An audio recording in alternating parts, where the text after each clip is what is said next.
अस्सलाम वालेकुम जी। आपका मेज़बान तैयब गोंदल आपकी खिदमत में हाजिर है और इस वक्त मौजूद है रावलपिंडी अडियाला जेल में। आपको बताएं कि ये रावलपिंडी अडियाला जेल है। आज 15 अक्टूबर है और दिन है बुध का। इस वक्त मेरे हमरा मौजूद हैं नईम हैदर पंजौता साहब और बात करेंगे तोशाखाना 2 केस की समाअत अडियाला जेल में जारी है। फैसला महफूज कर लिया गया है, सजा सुनाए जाने का इम्कान है। बात करेंगे सर। अस्सलाम वालेकुम। बहुत शुक्रिया। वालेकुम अस्सलाम जी तैयब साहब, बहुत शुक्रिया। क्या सजा सुनाई जा सकती है, क्या एक्सपेक्ट कर रहे हैं नईम साहब? एक्सपेक्ट यही कर रहे हैं कि सजा ही होगी, क्योंकि अगर इंसाफ मिलना होता तो बरीद की दरख्वास्त के ऊपर हाई कोर्ट फैसला कर देती और ये केस तो चलने के काबिल नहीं था। तो जैसे एक स्क्रिप्ट तैयार किया गया है तमाम केसेस के अंदर, चाहे तोशाखाना हो, इद्दत हो, साइफर हो या कोई और हो, तो इसी तरह इसमें बार बार तैयार किया जा रहा है। और ये वाहिद ऐसा केस है जो एक दफ़ा नहीं चौथी दफ़ा जिसके अंदर समाअत चल रही है, चौथी दफ़ा ट्रायल चल रहा है। और आप देखें कि कानून ये कहता है, आइन का आर्टिकल 13, कि एक शख्स जो है एक जुर्म के ऊपर एक दफ़ा ट्राई किया जा सकता है, एक दफ़ा सज़ा होगी, एक दफ़ा उसका ट्रायल होगा। लेकिन यहाँ बार बार पहले इलेक्शन कमीशन, फिर आपके सामने जज हमायूं दिलावर, फिर आपके सामने नैब, फिर अब FIA ने स्टार्ट किया हुआ है।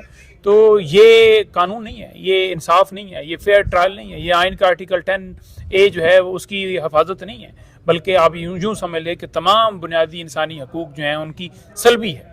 पाकिस्तान क्या पूरी दुनिया जो है देख रही है कि किस तरह पाकिस्तान के अंदर लॉ एंड ऑर्डर की सिचुएशन है, किस तरह कानून और इंसाफ का मामला है, किस तरह 26वीं तरमीम के तहत अदालतें ख़त्म कर दी गई हैं, किस तरह लोगों पर गोलियां चलाई जा रही हैं, किस तरह मकबूल तरीन लीडर को जेल में डाला गया है, उसकी जमात के कारकुनों को, उनकी लीडरशिप को जेल में डाला गया है, और किस तरह उनकी एहलिया के साथ किया जा रहा है या उसकी फैमिली जिस तरह ट्रीट उनके साथ किया जा रहा है।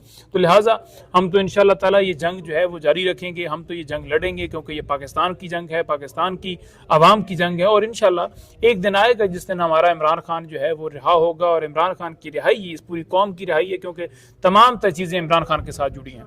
बाकी ये सजाएं, ये केसेस, ये सारी चीज़ें पहले दिन से इमरान खान साहब को पता था। जब बताया गया कि आपको हटा दिया जाएगा, इमरान खान नहीं पीछे हटे। जब कहा गया कि आपके ऊपर हमला कर दिया जाएगा, इमरान खान पीछे नहीं हटे। बताया गया कि आपके ऊपर केसेस होंगे, इमरान खान पीछे नहीं हटे।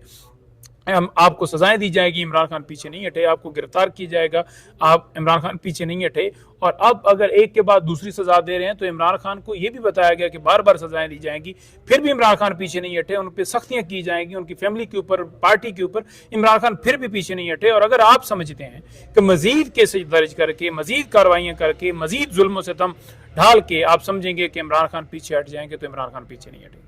नईम साहब ये बताइए, इससे पहले इमरान खान साहब के ऊपर कितने केसेस दायर हैं, कितनों में सजा सुना दी गई है, और जो इस वक्त अडियाला जेल में वो जिन केसेस के जुरिस्डिक्शन में मौजूद कैद हैं, पाबंद सलासल हैं, तो अभी तक कितने उनके खिलाफ फैसले आ चुके हैं? और ये जो फैसला आने जा रहा है, जैसे कि आप बता चुके हैं कि इसमें भी जो है वो यकीनी तौर पे उन्हें रिलीफ का कोई इम्कान नज़र नहीं आता, इसमें भी जो है वो सज़ा सुनाई जाने का इम्कान है।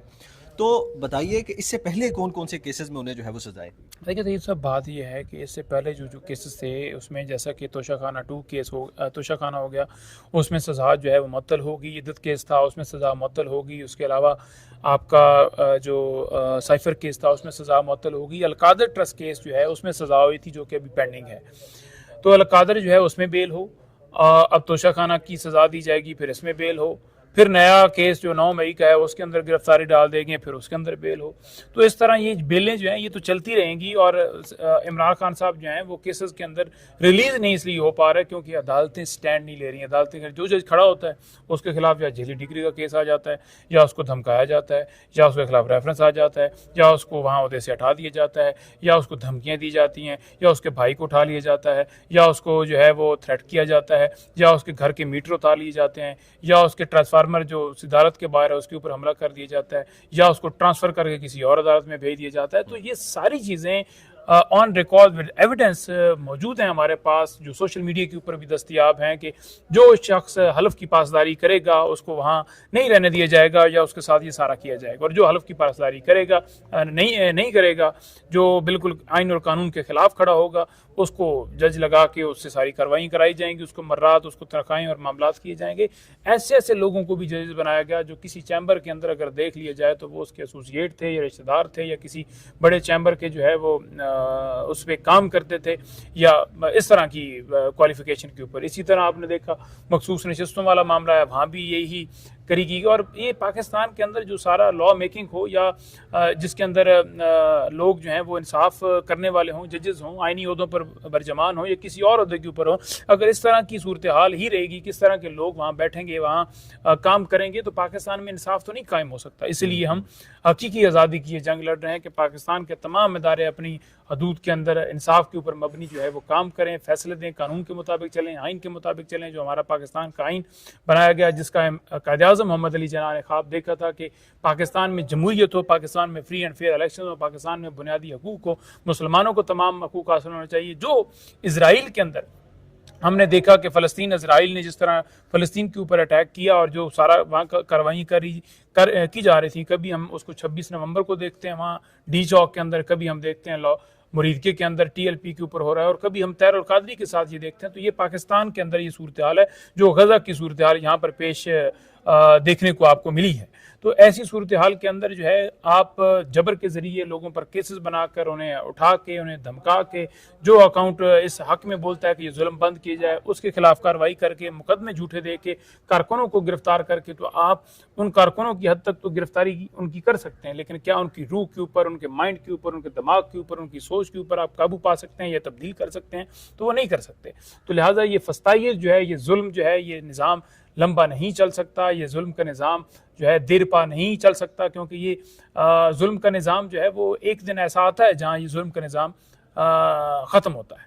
नईम साहब, अरसा दराज से आपको देख रहे हैं, सुप्रीम कोर्ट की वकालत करते हुए, इस्लामाबाद हाई कोर्ट की वकालत करते हुए, रावलपिंडी की अदालतों में पेश होते हुए, अडयाला जेल में पेश होते हुए, अरसा हो गया आपको खान साहब के केसेस और दीगर केसेस में। आप सच्ची बात कीजिएगा, यानी कि जो नाजरीन हैं उन्हें खुश करने के लिए आप कोई बात मत कीजिएगा, सच्ची बात कीजिएगा कि क्या देखते हैं आप कि इमरान खान को कितना अरसा लग सकता है जेल में? देखिए, इमरान खान साहब जो हैं, अगर जजेस जो हैं वो खड़े हों तो बड़ी जल्दी रिहाई हो सकती है। जजेस खड़े नहीं हो रहे इंसाफ देने के लिए, दूसरा हल है आपके पास एहतजाज वाला। तो अभी चीफ मिनिस्टर जो हैं KP वो तब्दील हुए हैं और वहाँ नई एक टीम के साथ हम आगे बढ़ रहे हैं। जो वहाँ पर जो सूरत हाल है KP के अंदर अमन के हवाले से या बाकी चीज़ें हैं, उनके अंदर भी अपना एग्रेसिव तरीके से या एक हिकमत अमली से जो है वो अपना रोल अदा करेगी। और इसी तरह इमरान खान की रिहाई के लिए भी ये नई टीम जो है वो इंशाअल्लाह ताला कारामद होगी और हम बिल्कुल एहतजाज के मूड के अंदर हैं और हम बिल्कुल निकलेंगे। इमरान खान साहब की रिहाई जो है उसके बगैर पाकिस्तान की आगे बेहतरी जो है मुमकिन ही नहीं है। तो लिहाजा हम हर रोज़ ये बात कर रहे होते हैं उन तमाम जो हलकों से कि इमरान खान को रिहा किया जाए। इमरान खान की रिहाई पाकिस्तान की आवाम जो है वो विश कर रही है, जाहिर कर रही है। 8 फरवरी को उन्होंने ये विश किया। किसी को गद्दार, किसी को दहशतगर्द डिक्लेयर अपने मफरूजात की बुनियाद के ऊपर ना कीजिए। जो हक की बात करे, आप भी हक की बात कीजिए और इमरान खान को रिहा करके इस कौम के ऊपर एहसान कीजिए। वज़ीर आला KPK की जब नामजदगी हो रही थी तो हमने देखा तस्वीरों में, आपकी तस्वीरें बड़ी वायरल थी और आप वहाँ पर उनके साथ साथ मौजूद थे और ये बड़ी सिचुएशन आपने चीज़ें बड़ी करीब से देखी हैं। तो इस पर मुझे आप बताइएगा, क्योंकि आज शाम को 4 बजे वज़ीर आला KP के जो सुहेल आफरीदी साहब है वो हलफ लेने जा रहे हैं गवर्नर हाउस में। तो आप क्या समझते हैं? कल रात को एक ट्वीट भी आया है खान साहब का जिसमें उन्होंने कहा है कि अब जो मेरे वज़ीर आला हैं, अपॉइंट किए गए, जो बनाए गए जो वज़ीर आला हैं, जिनको मैंने रिकमेंड किया है, और अवाम का भी उन्होंने शुक्रिया अदा किया कि मैं जो अपने जो रहनुमा हैं उनका भी शुक्रिया अदा करता हूँ कि उन्होंने जो है वो मेरे कहने के ऊपर इनको वोट दिया और बग़ैर एतराज़ात के, और इनको जो है वो नॉमिनेट के लिए इनको सपोर्ट किया है और खुल के खेलने के लिए जो है वो कहा गया है। खान साहब के ट्वीट में ये जिक्र हुआ है। तो ये खुल के खेलने से क्या मुराद है? देखिए, खान साहब बिल्कुल मौक़िफ़ क्लियर रखते हैं, दिलेर लोग उन्हें पसंद हैं और उन्होंने कहा है कि दिलेरी के साथ मामलात को लेकर आगे बढ़िए। जहां इंतज़ामी मामलात हों, इंतज़ामी मामलात में बिल्कुल किसी किस्म की उज़र नहीं होना चाहिए। जहां करप्शन का मामला हो वहाँ पर कोई टॉलरेंस नहीं होनी चाहिए। जहाँ लोगों की फ़लाह का मामला हो वहाँ पर कोई रिस्क नहीं लेना चाहिए, फ़लाह के अंदर बढ़ चढ़ के हिस्सा लेना चाहिए। जहाँ मईशत का मामला हो उसके अंदर बेहतरीन तरीके से लोगों की फैसिलिटीज़ के हवाले से, जहाँ अमन का मामला हो वहाँ भी अपनी पॉलिसी खुल के दिलेरी के साथ आगे बढ़नी चाहिए। और जहाँ हकूक़ का मामला, आइन का मामला, कानून का मामला हो वहाँ भी आप दिलेरी के साथ आगे बढ़ें, ना कि जो है वो धीमी पॉलिसी या उस तरह से चलें। तो इंशाल्लाह ताला सुहेल अफरीदी को ये पैगाम पहुंच चुका है और उन्होंने बिल्कुल पहले भी यही मौक़िफ़ लिया हुआ है कि ये बिल्कुल सवाल ही नहीं पैदा होता डर वाला या बाकी जो खान साहब की हिदायत है उनसे पीछे हटने वाला। यहाँ वही चलेगी जो इमरान खान कहेंगे, और इमरान खान का वो बयानिया, इमरान खान का वो बयान है, इमरान खान की वो बात है जो आज पूरी कौम उनको सपोर्ट करती है, उनकी इन बातों की वजह से, उनके नज़रिए की वजह से। और वो नज़रिया इस कौम का नज़रिया है, इस पूरी आवाम पाकिस्तान की उसका नज़रिया है, और उस नज़रिए के ऊपर इंशाल्लाह पाकिस्तान आगे बढ़ेगा। बहुत शुक्रिया जी। नईम हैदर पंजौता रावलपिंडी अडियाला जेल से हमारे साथ मौजूद थे।